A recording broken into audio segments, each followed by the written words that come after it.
प्रणाम जय जगन्नाथ मो मातृभाषा चैनल को आपण मानक हार्दिक भाव में स्वागत। तो आज आम रस संपर्क में आलोचना करवा रसर संज्ञा स्वरूप संपर्क में आज आम जाना जहाँकि +3 4th सेमिस्टर नवम पत्र प्रथम एकक रही।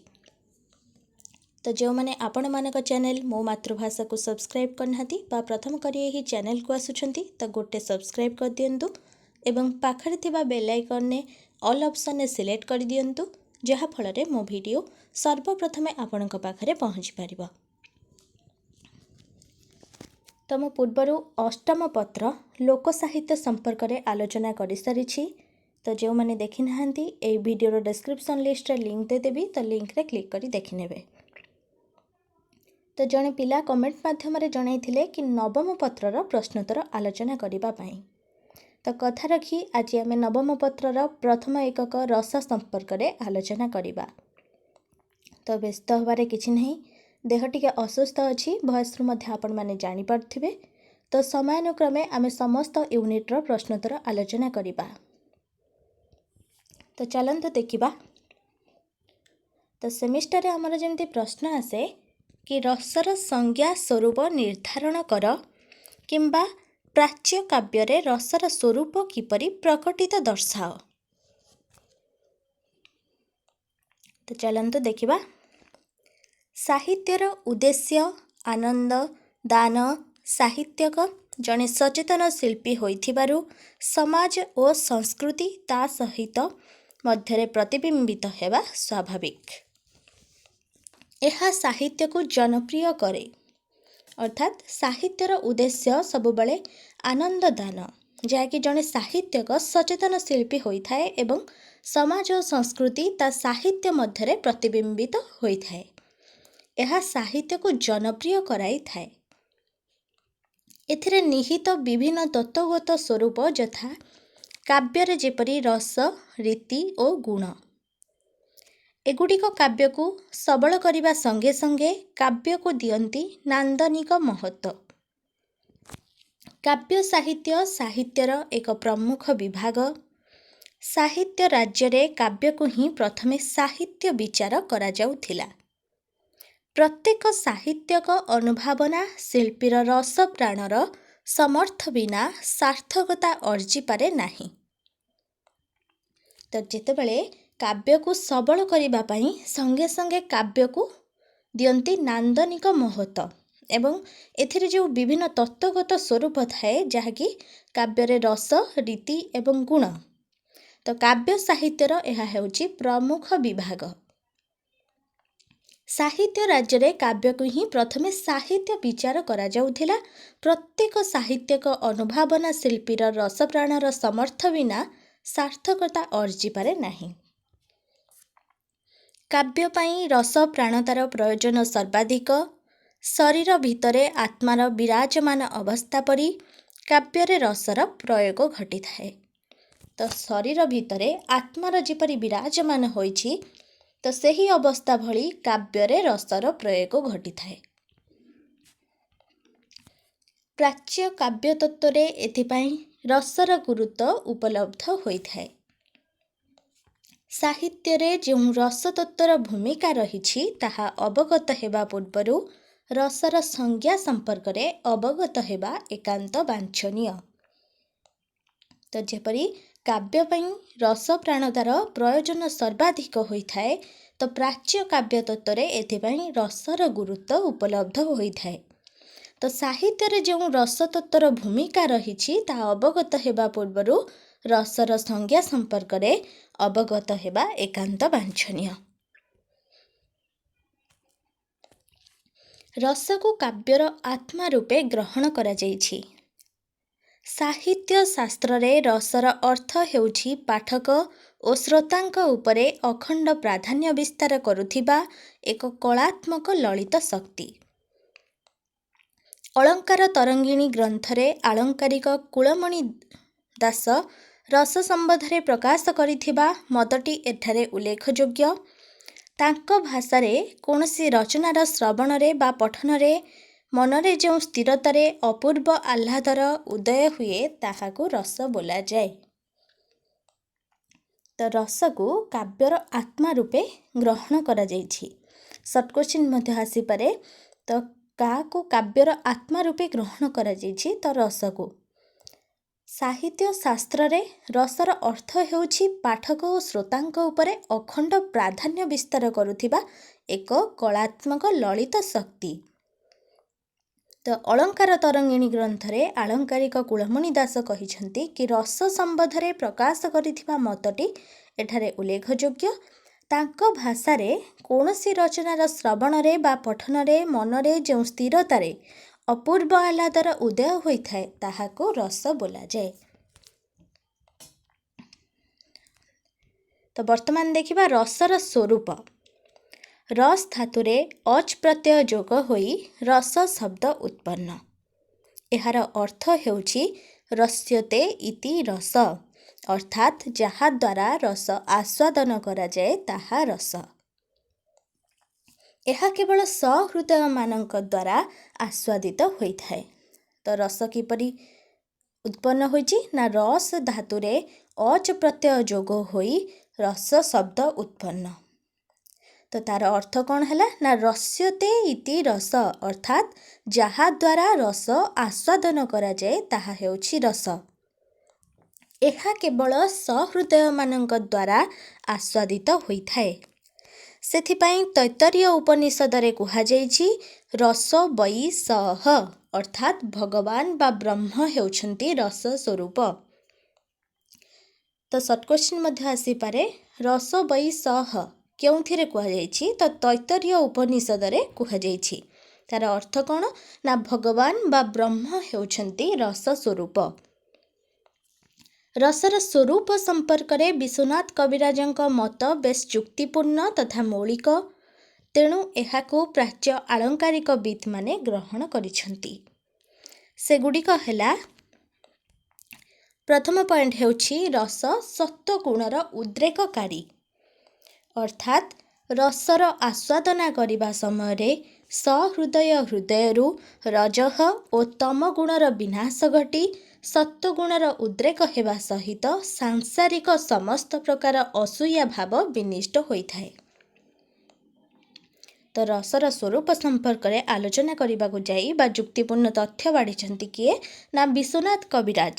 ତ ସେ ଯେଉଁ ମତ ଉପସ୍ଥାପନ କରିଛନ୍ତି ତାହାକୁ ପ୍ରାଚ୍ୟ ଆଳଙ୍କାରିକବିତ୍ମାନେ ଗ୍ରହଣ କରିଛନ୍ତି। ତ ସେଗୁଡ଼ିକ ହେଲା, ପ୍ରଥମ ହେଲା କ'ଣ? ନା ରସ ହେଉଛି ସତ୍ତ୍ୱଗୁଣର ଉଦ୍ରେକକାରୀ। ତ ରସର ଆସ୍ୱାଦନା କରିବା ସମୟରେ ସହୃଦୟ ହୃଦୟରୁ ରଜଃ ଓ ତମ ଗୁଣର ବିନାଶ ଘଟିଥାଏ ଏବଂ ସତ୍ତ୍ୱଗୁଣର ଉଦ୍ରେକ ହେବା ସହିତ ସାଂସାରିକ ସମସ୍ତ ପ୍ରକାର ଅସୂୟା ଭାବ ବିନିଷ୍ଟ ହୋଇଥାଏ। ତ ପରବର୍ତ୍ତୀ ପଏଣ୍ଟ ହେଲା ରସ ଅଖଣ୍ଡ ଓ ନିରବଚ୍ଛିନ୍ନ ପ୍ରକ୍ରିୟା। ଯେପରି ବହୁ ପଦାର୍ଥର ସମ୍ମିଶ୍ରଣରେ ସରବତ ପ୍ରସ୍ତୁତ କରାଗଲେ ଏହାକୁ ପାନ କରିବା ସମୟରେ ସମୂହ ପଦାର୍ଥର ଏକ ସମୂହ ସ୍ୱାଦ ଅନୁଭୂତ ହୋଇଥାଏ। ଠିକ୍ ସେହିପରି ରସ ଉପଭୋଗ ସମୟରେ ବିଭାବ, ଅନୁଭାବ, ସଞ୍ଚାରୀ ଭାବ ଏବଂ ସ୍ଥାୟୀ ଭାବର ଏକ ସମ୍ମିଳିତ ପ୍ରକ୍ରିୟା ଦ୍ୱାରା ରସ ଅନୁଭୂତ ହୋଇଥାଏ। ତ କ'ଣ କୁହାଗଲା? ନା ରସ ହେଉଛି ଅଖଣ୍ଡ ଏବଂ ନିରବଚ୍ଛିନ୍ନ ପ୍ରକ୍ରିୟା। ତ ଆମେ ଯେପରି ସରବତ ପ୍ରସ୍ତୁତ କଲେ ତ ତାହାକୁ ଯେତେବେଳେ ଆମେ ପାନ କରିଥାଉ ତ ସମୂହ ପଦାର୍ଥର ସମୂହ ସ୍ୱାଦ ଆମେ ଅନୁଭବ କରିଥାଉ।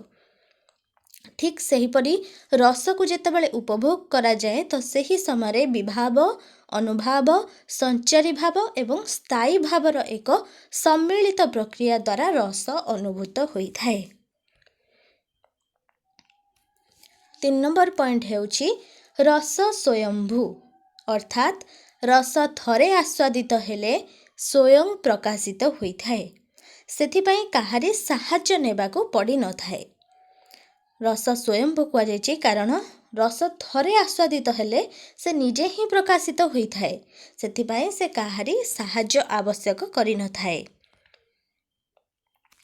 ରସ ଆନନ୍ଦମୟ।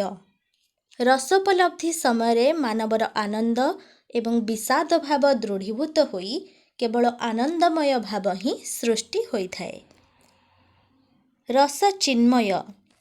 रस उपभोग समय अन्य कौनसी चेतना हृदय को द्रवीभूत करिपारे नाही, अर्थात यह चिन्मय। परवर्ती पॉइंट हेउछि रस ब्रह्मानंद सहोदयी। रस आस्वादन समय ब्रह्मानंद लाभ करिथिबा व्यक्ति परि मनुष्य एक अलौकिक जगत रे विचरण करिथाए। तो ब्रह्मानंद सहोदयी बोली कुहाଯିबार कारण हेउछि तो रस आस्वादन समय ब्रह्मानंद लाभ करिथिबा व्यक्ति परि मनुष्य एक अलौकिक जगत रे से समय विचरण करिथाए।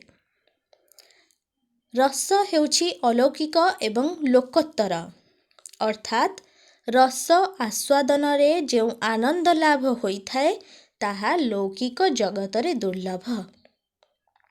अर्थात रस जेतेबेले आस्वादन होइथाए एवं से आस्वादन द्वारा जो आनंद लाभ होइथाए ताहा हेउछि लौकिक जगत रे दुर्लभ अटे। परवर्ती पॉइंट हेउछि रस सहृदय चित्त आह्लादकारी। सहृदयर हृदय संकुचित नुहे, यह व्यापक एवं बुद्धिनीत। तेणु रसानुभव निमित्त मानसिक स्थिति केवल सहृदय मानक निकटरे थाए। सहृदय चित्त आह्लादकारी कहुछि कारण सहृदयर हृदय केबे संकुचित होई न थाए, ता व्यापक एवं बुद्धिनीत होइथाए। तेणु रसानुभव निमित्त जो मानसिक स्थिति केवल सहृदय मानक निकटरे थाए। रस भावशक्तिर आधार। रस हेउछि सहृदयर निज अस्वीकार आस्वादना। जो व्यक्ति निज हृदयर अभिव्यक्ति को अनुरूप भावे अन्य समस्तଙ୍କ हृदय पहुँचाई पारती से ही यथार्थ कवि हेबा पई योग्य। तो रस को भावशक्तिर आधार कहुछि। रस हेउछि सहृदयर निज अस्वीकार आस्वादना। तो जो व्यक्ति निज हृदयर अभिव्यक्ति को अनुरूप भावे समस्तଙ୍କ हृदय पहुँचाई पारथांती से ही यथार्थ कवि हेबा पई योग्य विवेचित होइथांती। परवर्ती पॉइंट हेउछि रस निष्पत्ति।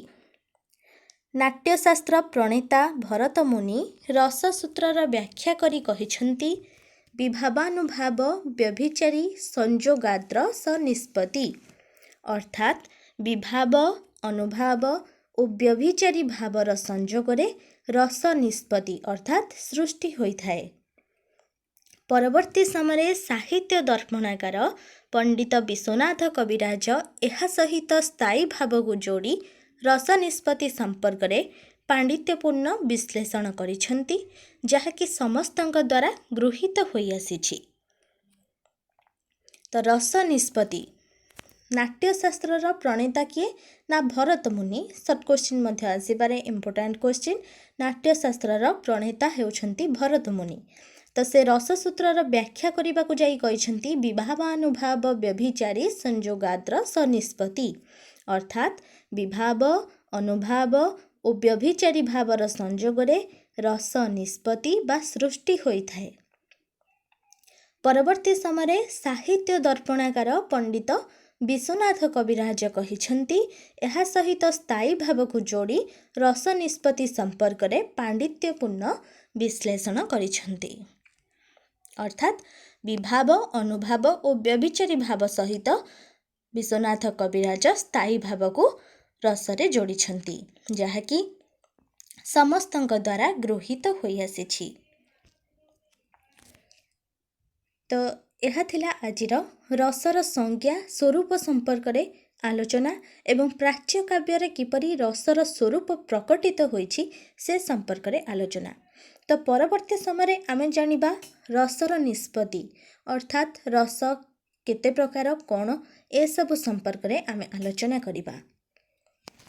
तो जेपरि मु अष्टम पत्र प्रथम एकक लोकसाहित्य संपर्क में आलोचना कली, तेणु आज नवम पत्र रस संपर्क में आलोचना कली। तेणु परवर्ती समय आमे दशम पत्रर प्रथम एकक जहाँकि सारला महाभारत दुर्योधन का रक्त नदी संतरण संपर्क में आलोचना करिबा। तो वीडियो भल लगी लाइक करने को आदौ भूलिबेनी ଏବଂ ସାଙ୍ଗମାନଙ୍କୁ ସେୟାର କରିଦେବେ, ଯାହାଫଳରେ ସେମାନେ ମଧ୍ୟ ଉପକୃତ ହୋଇପାରିବେ। ତ ରହୁଛି, ସମସ୍ତେ ଭଲରେ ରୁହନ୍ତୁ, ଖୁସିରେ ରୁହନ୍ତୁ। ଧନ୍ୟବାଦ।